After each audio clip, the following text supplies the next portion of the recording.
And I remember the night it happened. It wasn't some thunderstorm or some freak scientific experiment like in the movies. It was an ordinary Tuesday in 2025, the kind of day that doesn't even deserve a spot in your memory.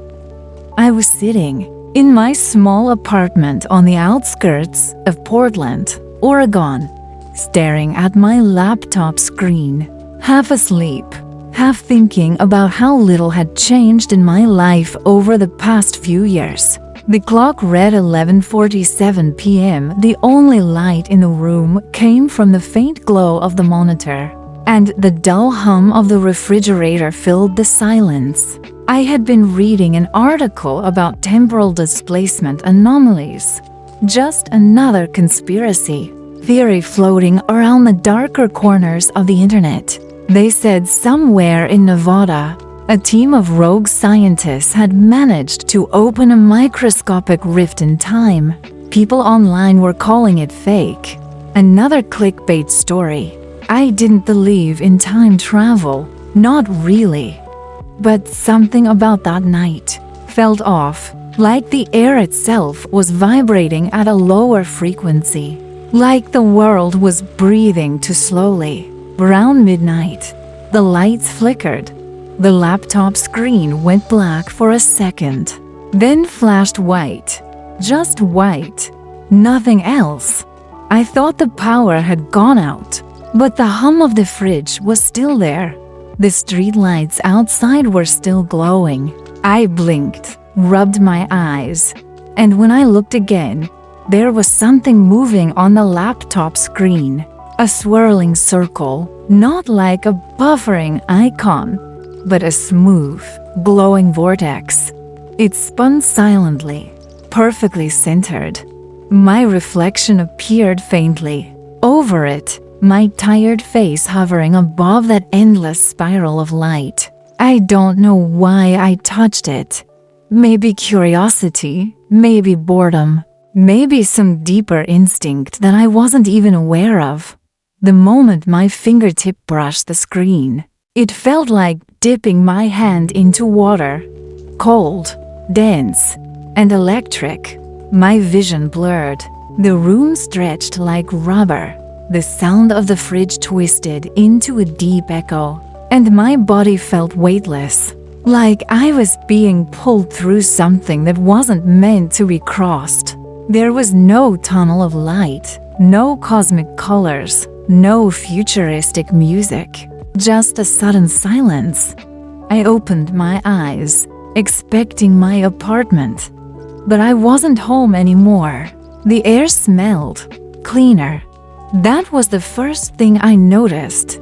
It had that crisp, sterile scent you get in a hospital mixed with the faint hum of machinery in the distance. I was standing in an open area, surrounded by tall glass structures reflecting a reddish-orange sky. The buildings looked familiar and alien at the same time, like someone had redesigned the future based on old memories of the past. The skyline stretched higher than anything I'd ever seen in Portland. The streets were quiet, but not empty. A few vehicles glided silently by. No wheels, no exhaust, just hovering a few feet above the ground, following invisible lanes of light projected from tiny drones overhead. People were walking along the sidewalks wearing sleek, minimal clothing. No logos, no colors, just muted shades of gray and white. Everyone seemed to be moving with purpose, yet none of them looked at me. It was as if I didn't exist. I tried to speak, to ask where I was, but my voice cracked, dry and shaky. I pulled out my phone. The screen flickered, then went completely dead. When I looked up again, I saw a digital billboard on the side of a building displaying a date in glowing blue text. June 17th, 2040. For a long moment, I couldn't move. My mind kept trying to rationalize it. Maybe this was a simulation, a lucid dream, or a hallucination. But everything felt too real. The wind brushed my skin. The pavement beneath me was warm from the artificial sunlight above. I could hear faint music coming from somewhere, soft and rhythmic. I wandered for what felt like hours. Every street looked the same, clean, efficient, silent. No advertisements, no litter, no graffiti. It was like someone had erased all human imperfection from the world. People interacted mostly through tiny holographic projections that floated beside their heads. Data screens, maybe. When two people stopped to talk, their voices were calm, monotone, emotionless. I realized then that something about this world was wrong. It was too perfect. I tried to ask someone for help. A young woman walked by, mid-20s maybe, wearing a sleek silver jacket. I stepped toward her and said, "Excuse me." But before I could finish, she stopped, her eyes scanning me from head to toe. Then she tilted her head slightly, like she was analyzing a bug under a microscope. "You're not registered," she said softly, almost whispering. "Where's your identity tag?" I didn't know what she meant. I shook my head. I don't have one." Her eyes widened just slightly. Then she turned and walked away fast, tapping something on her wrist device. Within seconds, a faint hum filled the air. Drones, small, disc-shaped machines with red scanning lights, emerged from the corners of the street and hovered around me. I raised my hands instinctively, my heart racing. One of them projected a beam of light onto my face. A robotic voice said, "Unregistered biosignature detected. Stand still." "I don't understand," I shouted. "I'm not from here. Origin unknown. Transfer subject to temporal observation unit." Before I could move, everything went white again, like I was standing inside a cloud of light. My body lifted, my stomach dropped, and then the world snapped back into focus. I was in a small, windowless room. White walls, white floor, a single metallic table in the center. The only thing breaking the silence was a soft hum coming from the ceiling. A door slid open. Two people walked in, both wearing the same gray suits with glowing blue lines running down their sleeves. One of them, a tall man with short silver hair, placed a small cube on the table. It projected a holographic display showing my vitals, body temperature, even brain activity. He looked at me for a long time before speaking. "You came through an unregulated temporal rift," he said calmly. "That shouldn't be possible." I swallowed hard. I didn't mean to. I touched something on my computer. He exchanged glances with the woman beside him. "Computers no longer have external touch interfaces," she said, her tone slightly puzzled. "What year are you from?" 2025.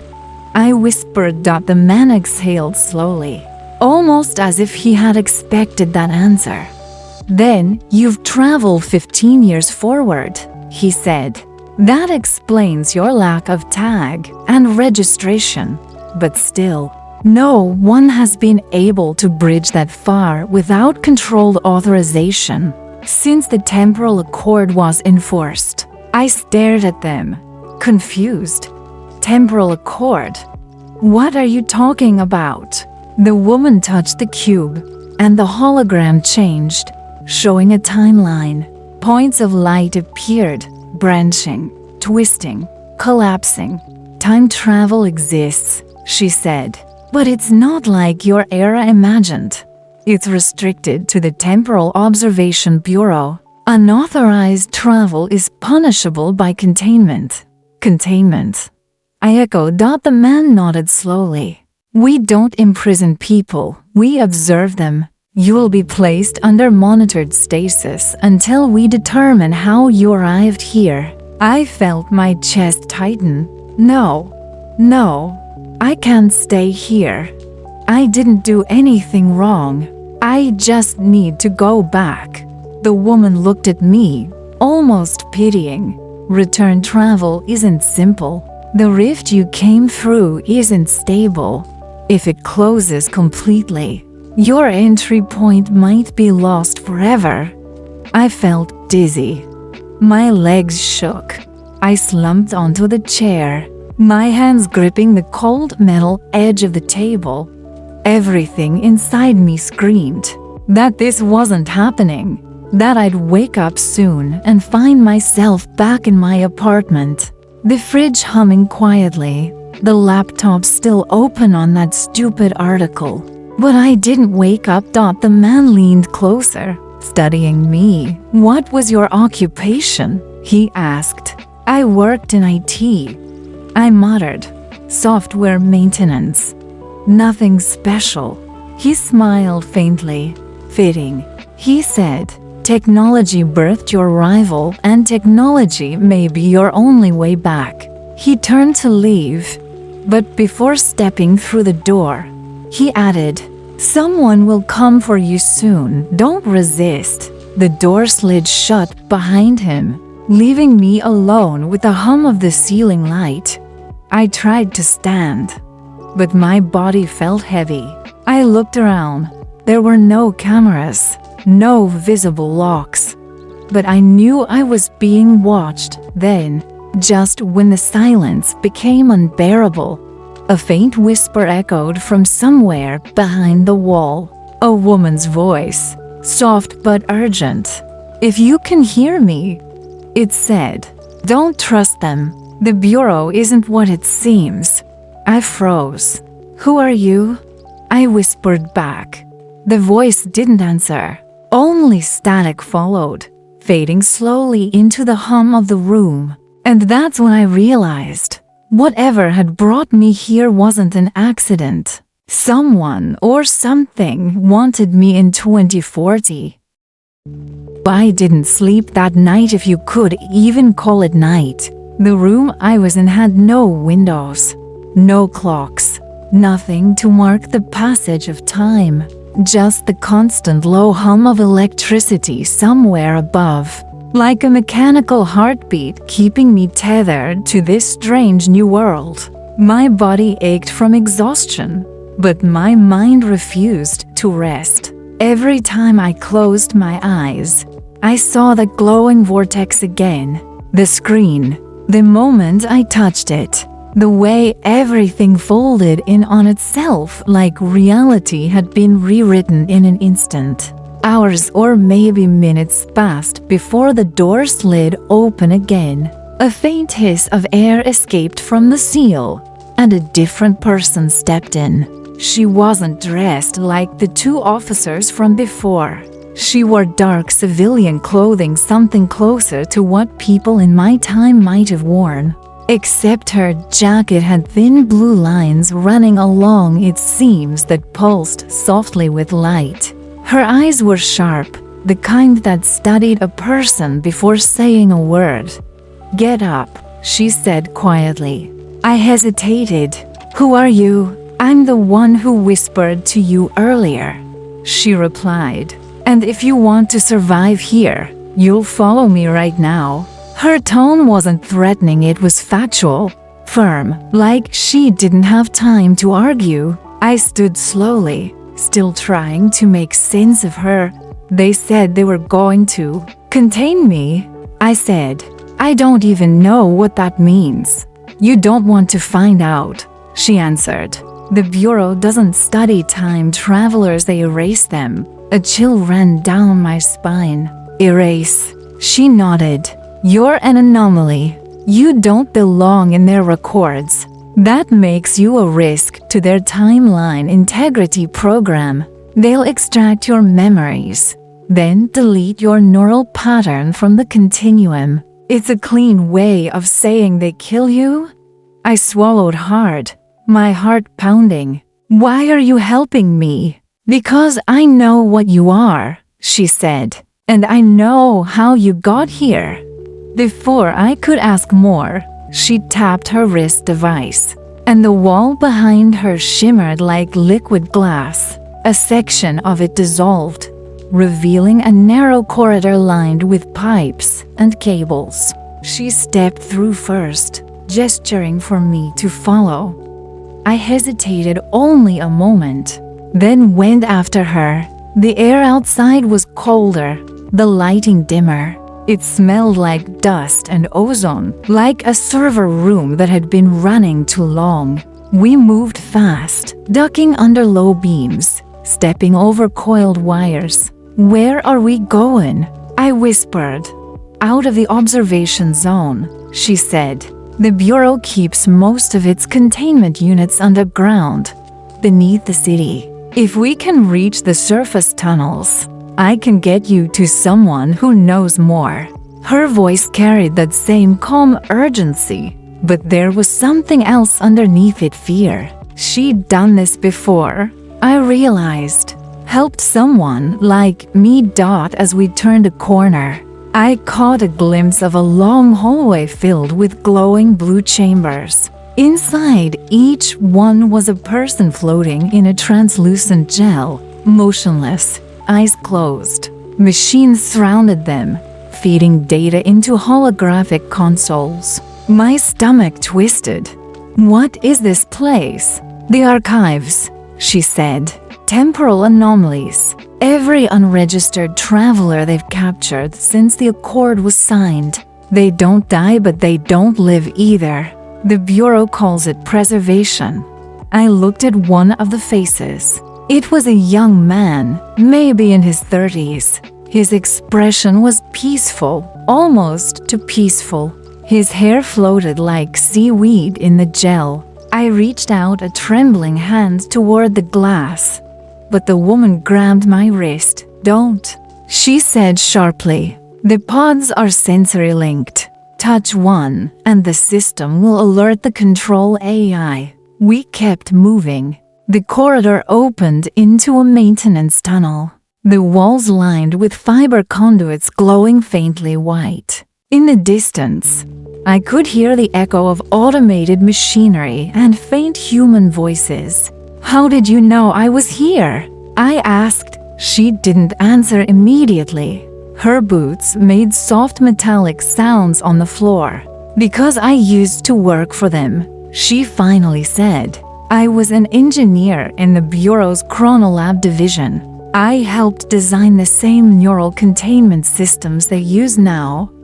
And you left? Her expression darkened. They made me erase someone I loved. Said he came from 2032, from a parallel deviation line. I couldn't do it. So I ran for a while. We walked in silence. The hum of the tunnels filled the space between us. Then she stopped abruptly and held out her hand. Give me your phone. I pulled it from my pocket, the dead black screen staring back at me.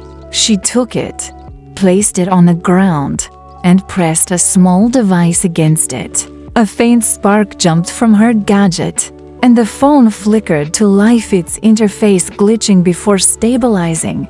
How did you? I resynced it to this timeline's frequency, she said. Now it'll work here, at least partially. But be careful, any signal could be traced. Use it only when necessary. I stared at the phone. The date still said June 17, 2040, but the time read 3:22 a.m. A small icon at the top flashed no service, but the camera worked. I flipped it open and saw my reflection in the dark lens. I looked older, somehow tired, out of place. We reached a service hatch at the end of the tunnel. She pressed her palm against a scanner, and the door slid open silently, revealing a vast underground transit line. Magnetic rails stretched out into the darkness, glowing faintly blue. "This will take us to the lower districts," she said. "From there, we find a man named Dr. Elias Ward. He is the only one who successfully reversed a time breach." The name sounded familiar. I frowned. "Ward. I think I've read about him. Wasn't he the guy who disappeared in 2028? Her eyes narrowed slightly. "Yes. And now you know why." Before I could ask more, a sharp alarm pierced the air, a deep, pulsing tone that echoed through the tunnel. Red lights flashed overhead. "They've detected us," she said. "Run." We sprinted along the platform, my breath ragged, heart hammering. I could hear the whirring of drones closing in behind us, their red sensors scanning the dark. She pulled a small disc from her pocket, tossed it over her shoulder, and a flash of white light erupted behind us. The sound of the drones fizzled out. "EMP charge," she explained, barely looking back. "Won't hold them for long." We reached a transport pod docked near the edge of the rail line. It looked like a sleek capsule, big enough for 2 people.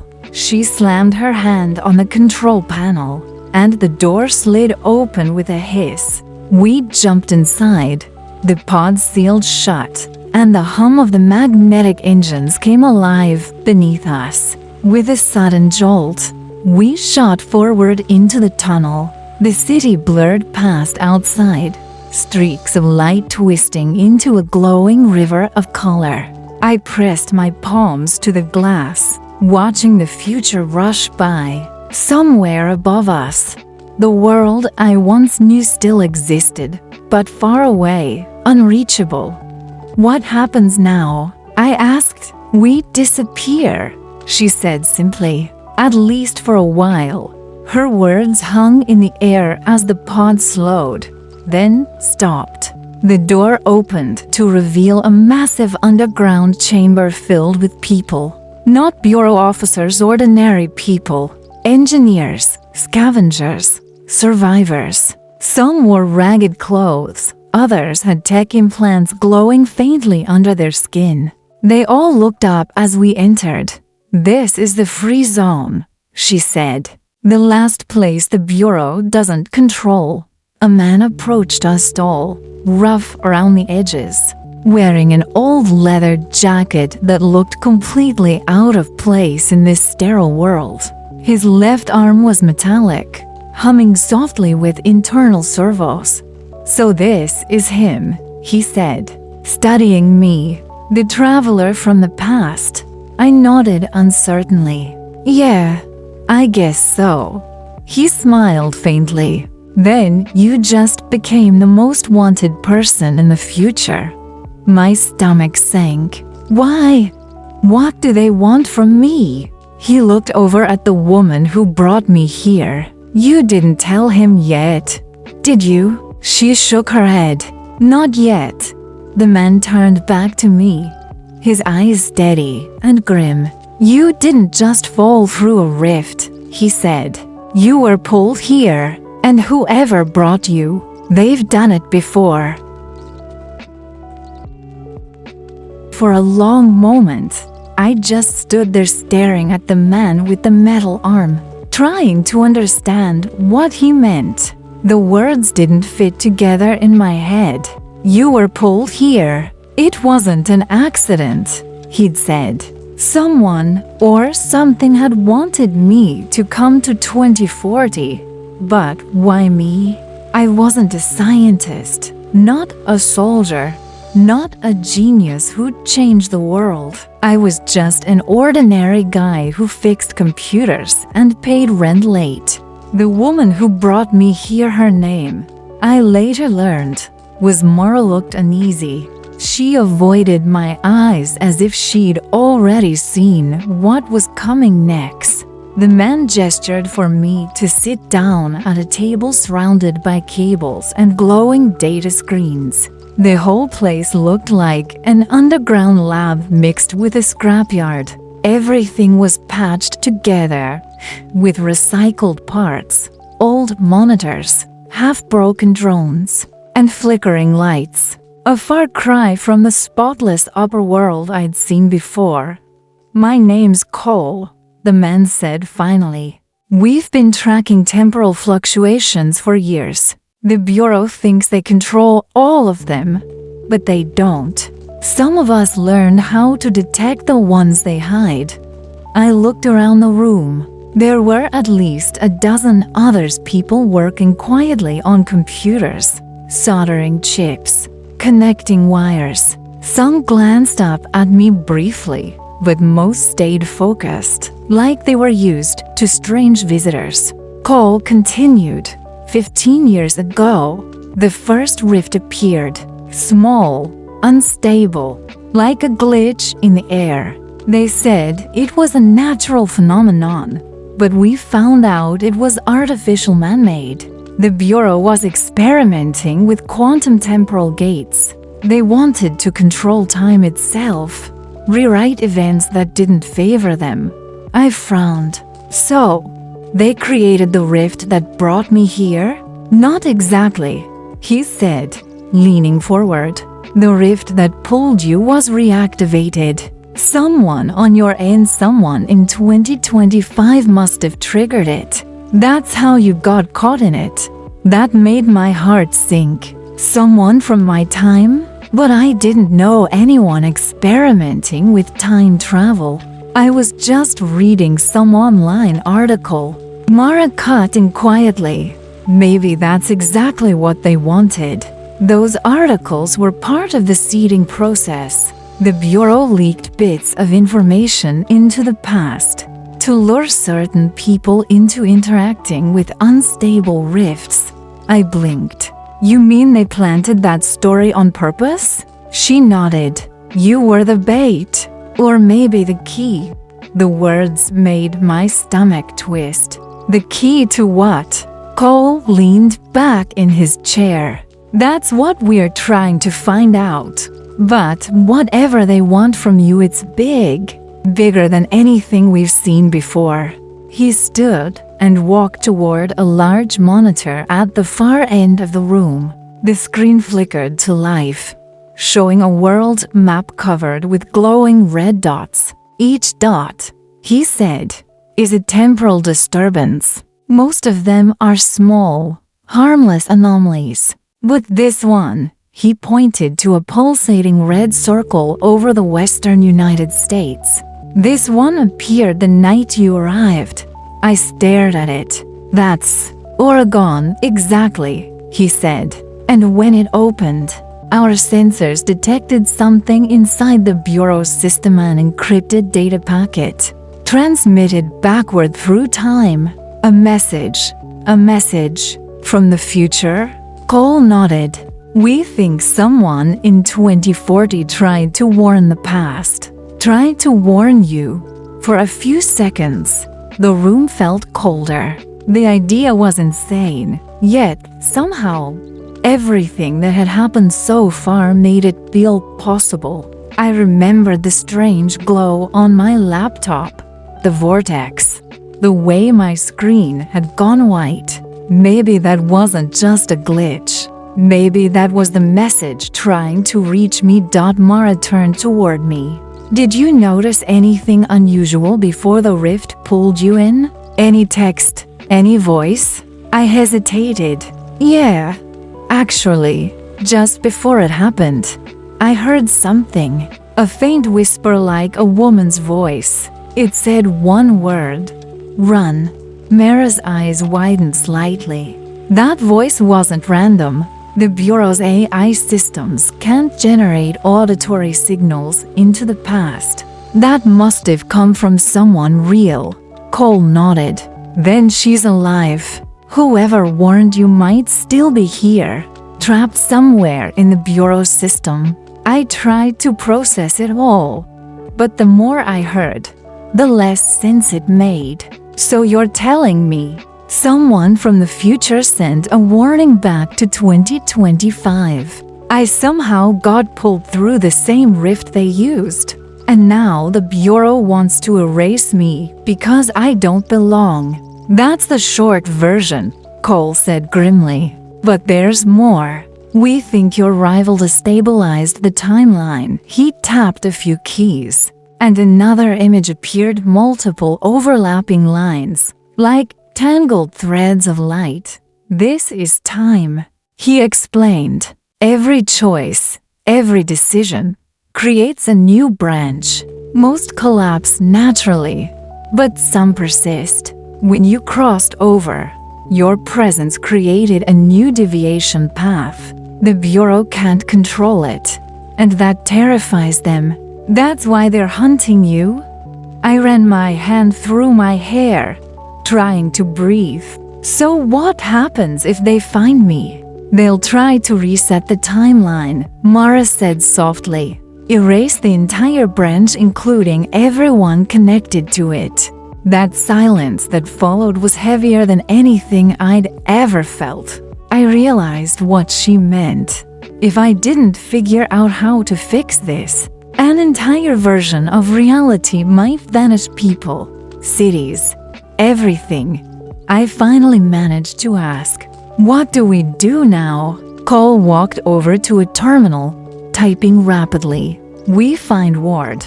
He's the only one who ever broke a timeline lock and survived," Mara added. "He's been hiding in the outer sectors off-grid. It won't be easy to reach him." "How do we get there?" I asked. Cole smiled faintly. "You're not going to like the answer." He pressed a button on the console, and a metallic door at the back of the chamber slid open, revealing what looked like an old transport elevator. "That'll take you through the underlines," he said. "Automated freight tunnels, long abandoned. The Bureau doesn't patrol down there, it's too unstable." I could hear the faint rumble of machinery below, like an underground city still breathing after decades of decay. I followed Mara into the elevator, my mind spinning with questions I couldn't even form yet. As the doors closed, I glanced back one last time at Cole. "What if I don't make it?" I asked. He met my eyes. "Then the future ends where you stand." The elevator dropped fast, so fast I had to grab the rail to keep from falling. The sound of grinding metal filled the air. The walls shook. Then, slowly, the motion stopped. The door slid open to reveal a dimly lit tunnel, stretching endlessly in both directions. Mara stepped out first. "Stay close. These tunnels are full of sensors. Step in the wrong spot, and you'll light up every Bureau alert in the grid." We started walking, our footsteps echoing against the concrete floor. The air was damp and heavy with the smell of rust. Along the walls, faded government symbols marked with the Bureau's emblem, a stylized infinity symbol twisted into a loop, reminded me that we were still inside their domain. After a while, I asked, "You said Ward escaped them once. How?" She smiled faintly, though there was no humor in it. "He didn't escape. He bargained." "What do you mean?" "He gave them something in return. A fragment of data from the first experiment. Something so powerful they agreed to let him disappear." We turned a corner. The tunnel opened into a massive underground platform filled with broken railcars and old cargo containers. Faint neon graffiti glowed on the walls, phrases like "Time is a cage" and "We are the echoes." Everything about this place felt haunted. "Ward's lab should be close," Mara said. "He moves it constantly, but our scanners picked up energy spikes near this sector." Then, suddenly, a faint metallic clang echoed from somewhere behind us. We froze. Mara motioned for me to stay quiet. She crouched low, pulling a small weapon from her belt, something between a gun and a data drive. She scanned the shadows. The sound came again, closer this time. Then, out of the darkness, a small hovering sphere appeared, one of the Bureau's micro-drones. Its single red eye blinked once before it emitted a sharp alarm tone. Mara fired. A flash of blue light exploded against the drone, shattering it into sparks. But the damage was done. They know we're here, she said. Run. We sprinted through the tunnels, past rusted metal doors and flickering lights. Behind us, the echo of more drones filled the air. The Bureau was coming fast. I didn't know where we were going, only that I couldn't stop.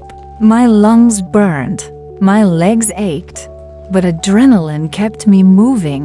We turned a corner and burst through a broken gate into a cavern-like space, filled with glowing machinery. It looked like a lab built inside an abandoned station, and in the center of it stood a man tall, thin, with long gray hair and eyes that seemed to see through time itself. He turned slowly, studying me as if he'd been expecting this moment. "Dr. Ward?" Mara called out. He nodded once. "You finally brought him." I froze. You know who I am." He smiled faintly. "I should. You're the one who started all this."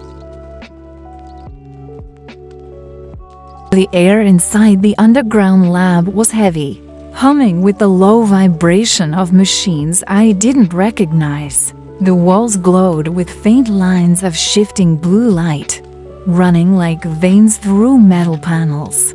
It didn't look like any lab I'd ever seen. It felt alive, like the whole place was breathing. Dr. Ward stood at the center, motionless, his hands clasped behind his back. His presence alone seemed to silence the chaos outside. I could still hear the faint echo of drones somewhere in the tunnels. But here, in this strange metallic sanctuary, time itself seemed to hesitate. He looked at me with calm, knowing eyes. "You have questions," he said, "and you deserve answers. But before that, I need to know, what exactly do you remember from before you came here?" His voice was calm, deep, almost hypnotic. I swallowed hard and tried to collect my thoughts. I was at home, 2025, reading an article about time anomalies. I touched my computer screen, and then everything went white. When I woke up, I was here. Ward nodded slowly, as if confirming something. "The signal," he murmured. "It worked." I frowned. "Signal? What are you talking about?" Mara stepped forward. "Doctor, he doesn't know. He thought it was an accident." Ward smiled faintly. "Of course he did. That's how it was designed." He turned toward a large device standing at the far end of the room, something between a computer core and an engine. Thin beams of light pulsed through transparent tubes, converging in a circular chamber at its center. "That machine," he said, "is called a temporal resonance bridge. It was my life's work. In 2024, I designed the first prototype with the Bureau's funding. The goal was to observe short time loops, microseconds, milliseconds. But something went wrong. We discovered that when you open time, time looks back." I shivered. "What does that mean?" "It means," he said, turning to face me, "you can't just look through time. You create a reflection, an echo of yourself, existing somewhere beyond your control." That echo began to act on its own. The Bureau realized they could use it. They turned my research into a weapon. Mara crossed her arms. "He means the Rift Project." Ward nodded grimly. "They called it Project Eon. They learned how to manipulate echoes of people who hadn't yet existed or no longer did. They reached into the past to find compatible minds. And you?" He looked directly at me. You were one of those minds. I took a step back. Compatible? What are you saying? That I was chosen? Not exactly chosen, he said. Matched. You share a neurological frequency with the original test subject, someone who vanished 15 years ago during the first Rift experiment. Your brain pattern completed the cycle. When you touched that screen, you didn't fall into a random vortex, you fulfilled a loop that had already begun. My chest tightened. So, there's another version of me. Someone who came here before. Ward's expression softened. There was. He didn't survive the first collapse, but his echo remained, trapped within the temporal field. You're his continuation. The words hit me like a blow. I wasn't just a traveler. I was a replacement for someone who died long before I got here. I shook my head. This is insane. I'm just a normal guy. I didn't sign up for any of this. Ward approached slowly, placing a hand on my shoulder. His touch was steady, grounding. No one ever signs up for destiny, he said. But sometimes, it signs up for you. Behind him, the machines began to pulse faster, the glow deepening from blue to violet. Mara's wrist device beeped rapidly. She frowned. Doctor. They're closing in. The Bureau's signal sweep just hit the outer tunnel. Ward didn't move. He turned to the machine and began typing commands on a holographic keyboard. We don't have much time. I can stabilize the bridge long enough to send a message back to your timeline, warn them, before the Bureau erases the rift entirely. I stepped closer. Wait, send a message back? You can actually do that? He smiled faintly. I've done it before. You heard it. Remember, I froze. The whisper. That single word run. You sent that. I asked. He nodded. But not to you. To your echo. It seems the message slipped between timelines and found you instead. The realization hit me hard. That voice I'd heard. That whisper, it hadn't been random. It was this man, 15 years in the future, trying to reach through time to save me. Ward continued typing, his movements fast, precise. Mara, activate the phase shields. Once I open the bridge, the Bureau will detect the energy surge immediately. Mara moved to a side console, flipping switches. The lights dimmed. A low hum filled the air. The circular chamber at the center of the machine began to swirl with light, forming a vortex that looked eerily similar to the one I'd seen on my laptop. The room trembled. Loose tools rattled against the floor. Doctor, it's unstable, Mara shouted. It always is, Ward replied calmly. Stability is a luxury time doesn't offer. He turned to me again. Listen carefully. The Bureau wants your neural signature because it's the only one that can reopen the original gateway. If they get it, they can rewrite every timeline, erase any version of reality they don't control. That includes 2025. My blood ran cold. You mean they could wipe out the past? Yes, he said. Not just erase memories. Erase existence, history itself. Outside the lab, a deep rumble shook the floor. The sound of drones grew louder. Red light flickered through the cracks in the walls. Mara yelled, "They're here!" Ward's fingers flew over the controls. "We're out of time!" He turned back to me, his eyes fierce. "If I fail, take this." He pulled a small metallic chip from his pocket and pressed it into my hand. It was warm, pulsing faintly. It's an echo key. Contains your temporal code. If you ever find another rift, this will bring you back. The ground trembled again. Sparks burst from the ceiling. The vortex in the machine expanded, filling the chamber with a blinding white light. Ward shouted over the roar, "Go! Into the bridge. It's your only chance." I hesitated. "What about you?" He smiled sadly. "I'm already home. Go." Mara grabbed my arm and pulled me toward the vortex. I felt the air thicken, energy rippling across my skin.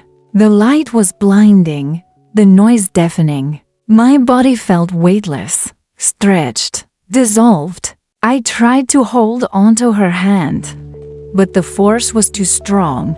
Then everything shattered: light, sound, gravity, all gone in an instant. Silence. I opened my eyes. The world around me was wrong. I wasn't in the lab anymore. I wasn't even sure I was in 2040. I was standing in the middle of a city familiar yet distorted. The skyline looked like Portland, but the colors were off, the air thicker, the streets quieter. The people moved like shadows, their faces blurred. My phone buzzed suddenly in my pocket. I pulled it out. The screen glitched, then showed a date. January 3rd, 2033. I wasn't home. I wasn't in the future either.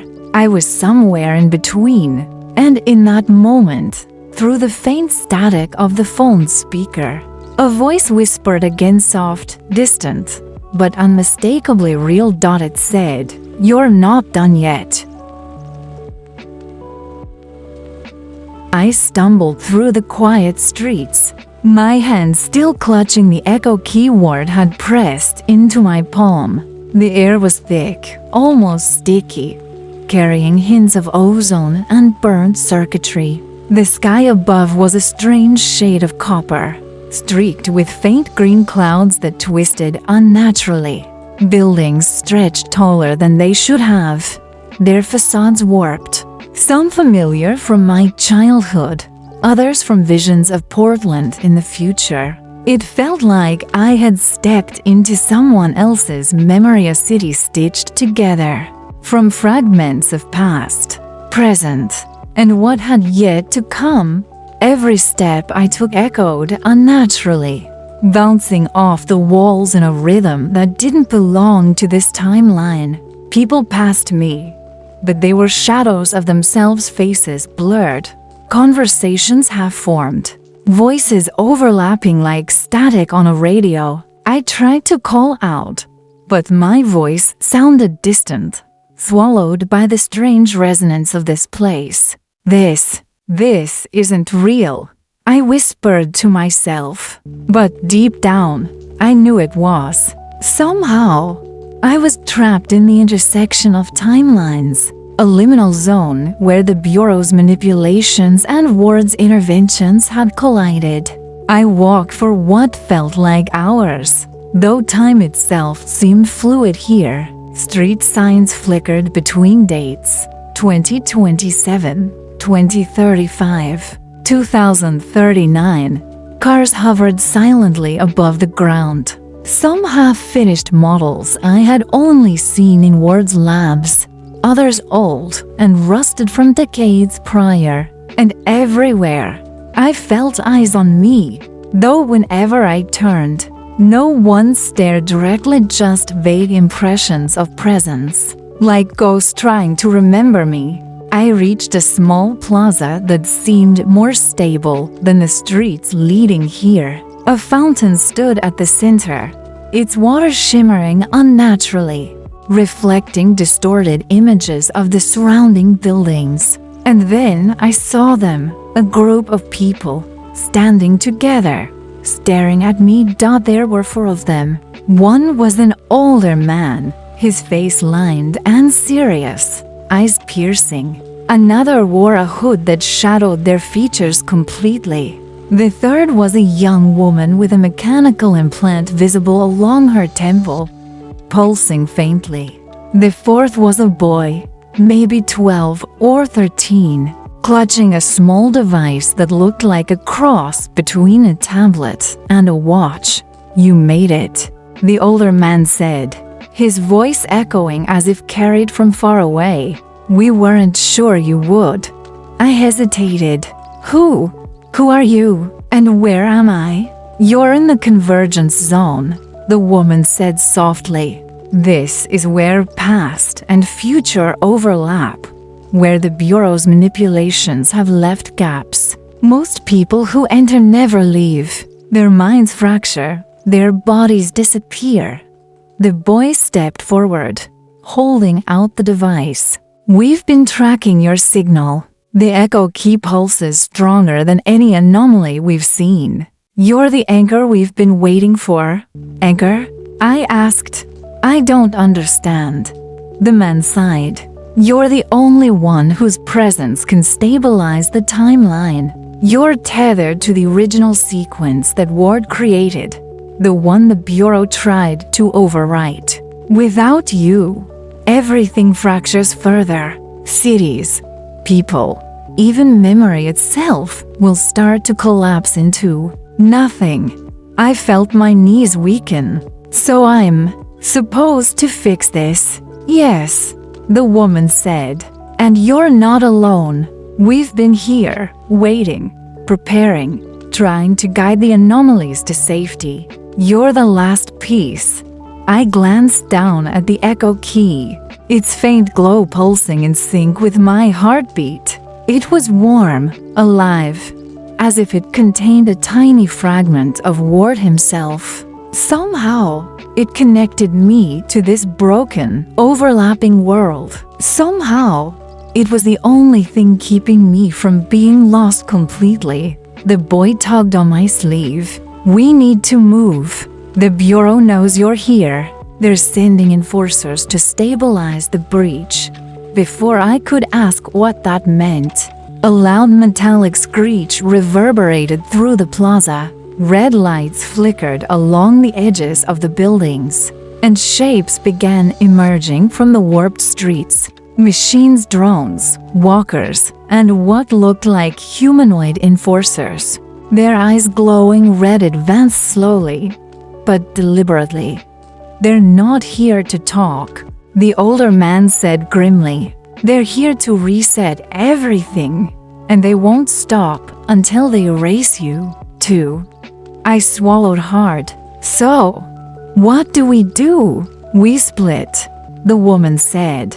"You follow the key. It will guide you to the temporal anchor point Ward stabilized. We'll hold them off as long as we can."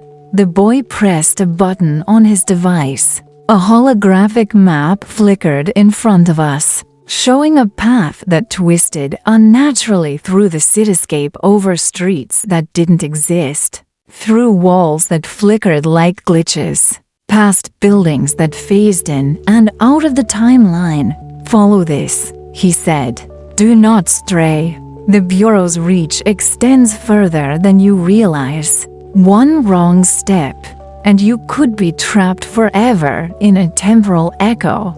I nodded, gripping the echo key tightly.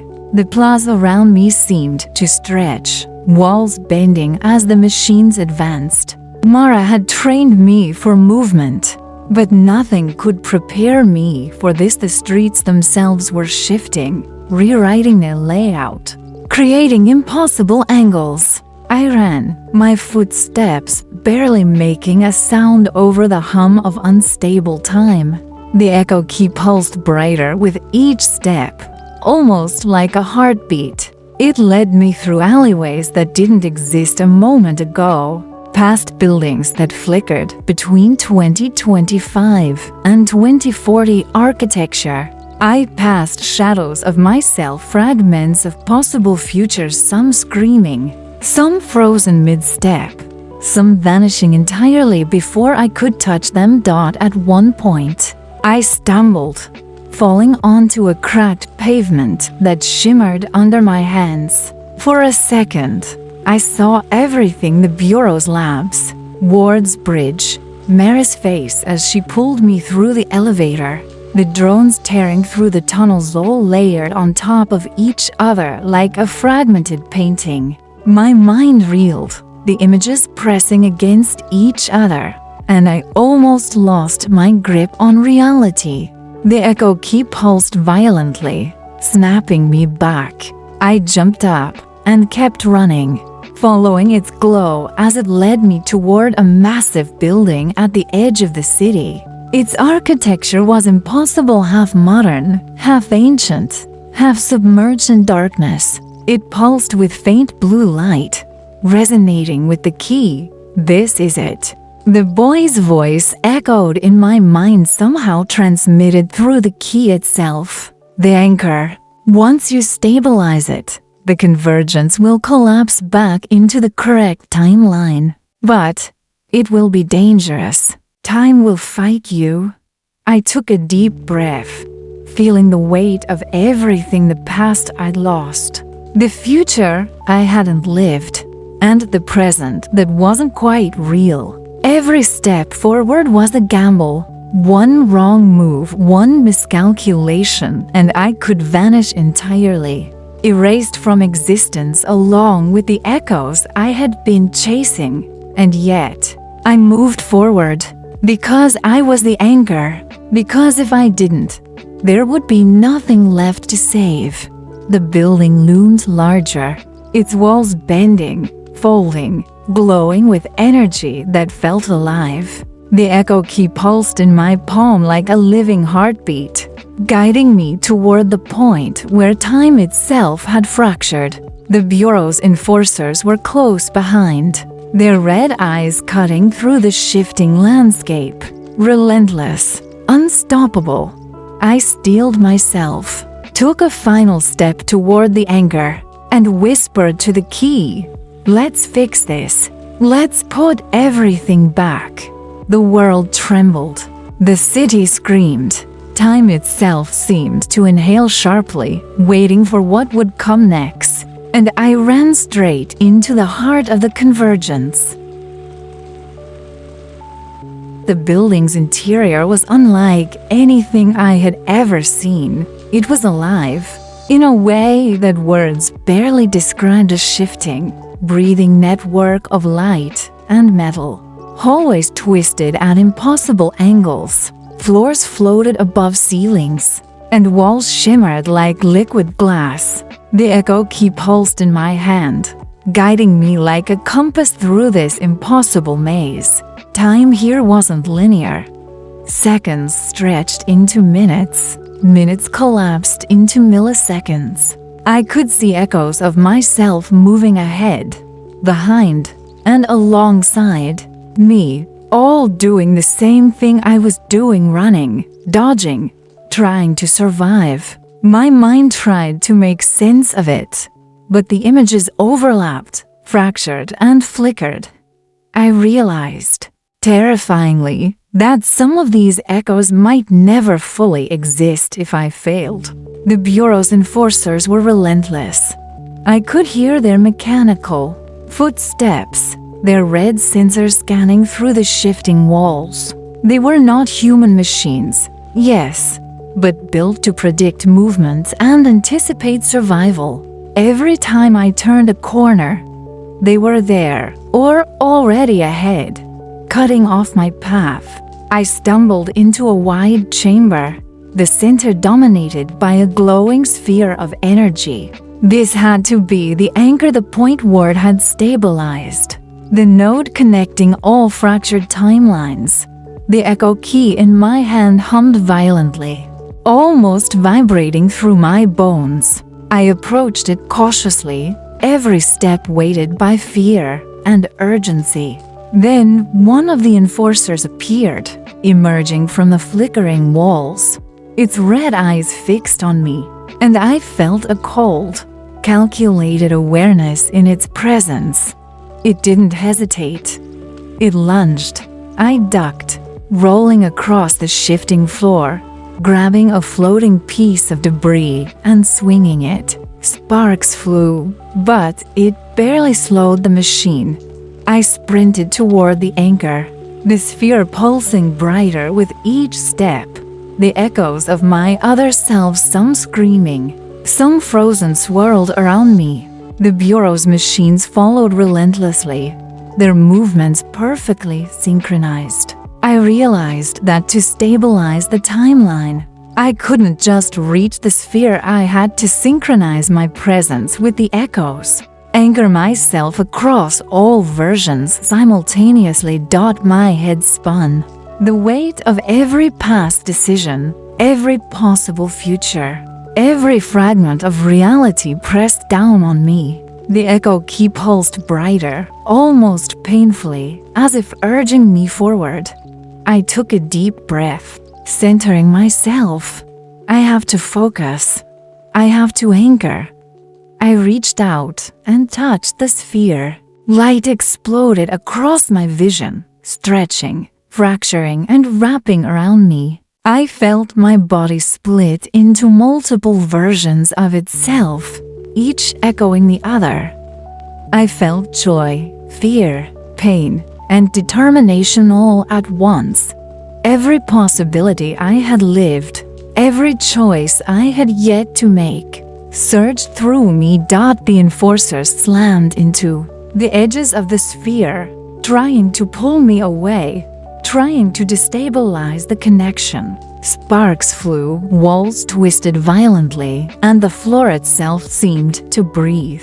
I could hear Mara's voice in my mind, Ward's guidance echoing faintly. Focus on the key, anchor the timelines. I tightened my grip, letting the echo key pulse directly into me. I visualized the past, the present, the future, and everything in between. I imagined the city of 2025, my apartment, the laptop. I imagined the streets of 2040, the bureau, Ward, Mara. I imagined every person caught in the timeline's chaos, every fragment of reality floating like shattered glass. The sphere reacted. Light exploded, cascading into every corner of the convergence zone. I could feel the echoes synchronizing, fading, merging. The enforcers shrieked, their mechanical bodies breaking under the pressure of pure temporal energy. Time around me slowed, then stopped. In that instant, I felt a presence, a whisper behind every thought, behind every echo. Ward, Mara, the boy in the convergence zone. They were all here, guiding me.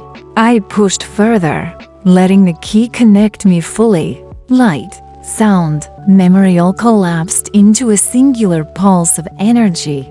And then, just as suddenly, everything went black. When I opened my eyes, I was standing on familiar pavement. The sky was normal, the air crisp and real. My apartment building loomed in the distance. I looked down at my hand. The echo key was gone. I checked my phone. The date flashed. June 18, 2025. One day after I had vanished, nothing else had changed. I stumbled forward, trying to process. The laptop was still on, the article I had been reading glowing faintly. I touched the screen cautiously. Nothing happened. No vortex, no pull, just the ordinary glow of a digital page. Relief washed over me. I was home. I was safe. The bureau, the enforcers, the convergence all gone, or maybe collapsed back into the timeline I had anchored. And yet, even as I breathed in the familiar air, a faint hum lingered in the back of my mind, like a whisper, just at the edge of hearing. You're not done yet. I shook my head, forcing the thought away. For now, the timeline was safe. I had survived. I had anchored reality itself. And slowly, I realized something else. Even though the echo key was gone, a part of me remained tied to the future, toward Mara and the convergence zone. Somewhere, across time, my presence had left a mark that could not be erased. And in that moment, I knew the past and future were no longer separate. They had touched each other. and I had survived the impossible. Days after it happened felt like a blur. I tried to convince myself it had all been a dream, a hallucination born from exhaustion or stress. But deep down, I knew better. Something in the world had shifted. Subtle things invisible to anyone else whispered to me in quiet moments. Clocks ticked a little too slowly. Reflections lingered half a second too long. And sometimes, when I looked at the night sky, I saw faint trails of light moving against the stars. Not satellites, not planes. Something else. Something watching. I tried to live normally again. I went to work, met friends, pretended everything was fine. But it wasn't. Every so often, I'd catch flashes, not visions exactly, but memories that didn't belong to me. A street in 2040, the hum of drones, Mara's voice calling my name. They came in bursts, like fragments of a broken dream trying to remind me of what I'd left behind. One evening, about 2 weeks after I'd returned, I sat by the window watching the rain. My laptop was closed, untouched since the night of the event. The Echo key was gone, or so I thought. But suddenly, the faint hum returned. That same deep vibration I had felt the moment before everything changed. My phone screen flickered.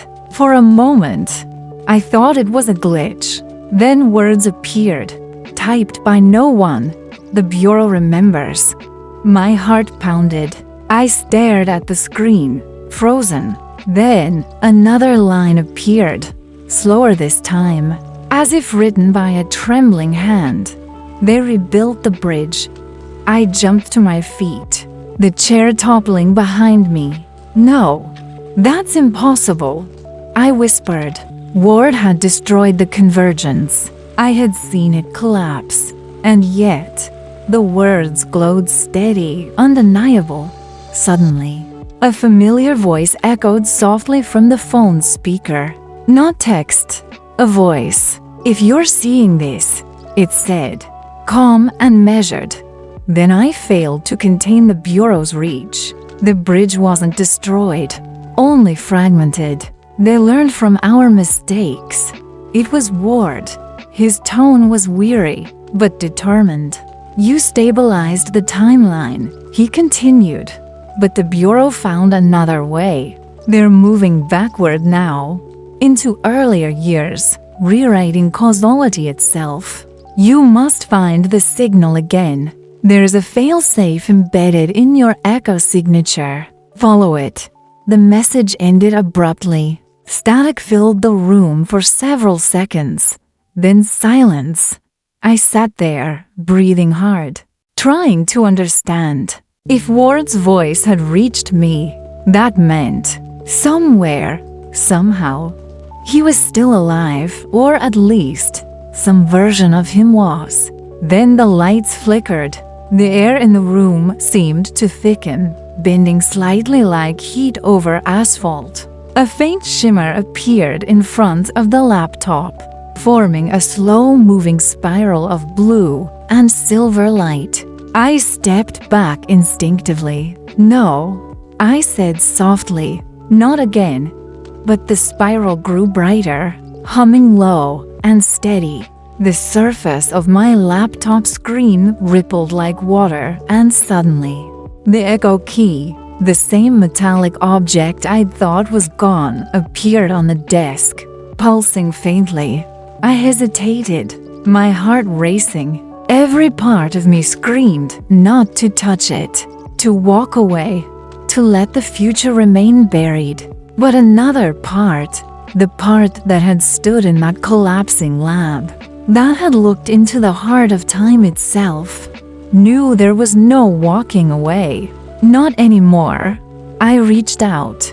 The moment my fingers brushed the key, the world around me warped again, not violently like before, but gently, like sliding between dream and waking. I was standing in a desert. The sky above was deep orange, and the horizon shimmered with heat. Towers of metal and glass rose in the distance, broken and half buried.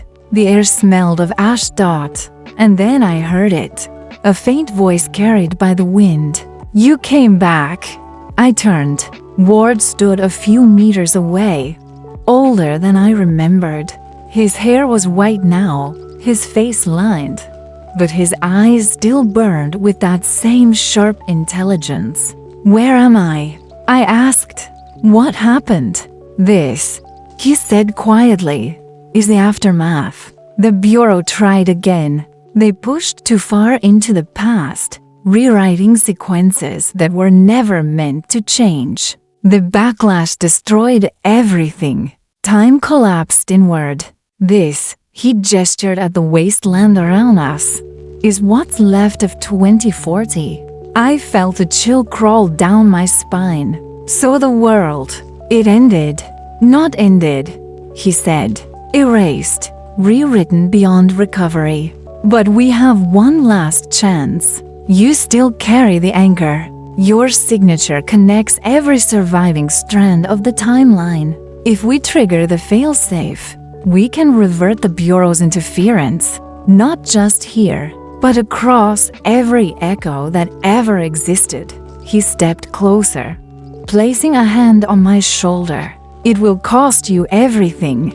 Once you activate it, you'll cease to exist as a singular being. You'll become part of the temporal structure itself. The bridge will live through you." My breath caught. "You mean I'll die?" He smiled faintly. "Not die. Evolve. You'll become the constant. The one point in time that never shifts, no matter what the Bureau does." I looked at the desolate skyline, the broken buildings shimmering under a dying sun. Every life, every world, every echo, all hanging by a thread. I realized then that I had already lost everything once. I had nothing left to fear. I nodded. "Tell me what to do." Ward handed me a small device, a circular emitter, glowing with the same light as the echo key. "Place the key inside. The bridge will recognize your signature and align itself to the original frequency. Once it begins, there's no stopping it." I held the key tightly, its pulse syncing with my heartbeat. "Will you be there?" He looked away for a moment. "I'm already fading. My echo can't hold much longer. But thank you for doing what I never could." I took a deep breath, knelt down, and placed the echo key into the emitter. The ground trembled. The sky darkened. The air vibrated like the breath of a living god. Ward stepped back, shielding his eyes as light erupted from the ground. "Now," he shouted, "connect to it." I reached out, letting the energy surge through me. Every nerve, every cell, every thought exploded with light. I saw everything 2025, 2033, 2040, all looping together like strands of a woven tapestry. Time didn't feel linear anymore. It felt alive, infinite, breathing. I saw Mara's face, smiling faintly. I saw the boy with the holographic map, the people in the convergence zone. I saw myself, sitting by the window in my apartment, staring at the rain. All of them, all versions of me, all moments, merging, aligning, becoming one. The light consumed everything. And then, silence. When I opened my eyes, I wasn't in the desert anymore. I was floating in a vast, endless expanse of white. There was no up or down, no before or after. Only peace, only time, stretching infinitely in every direction. I heard Ward's voice one last time, soft, distant. "You did it. The timelines are whole again. Rest now. I smiled. Or maybe I only thought I did. My body dissolved into light. My thoughts became echoes.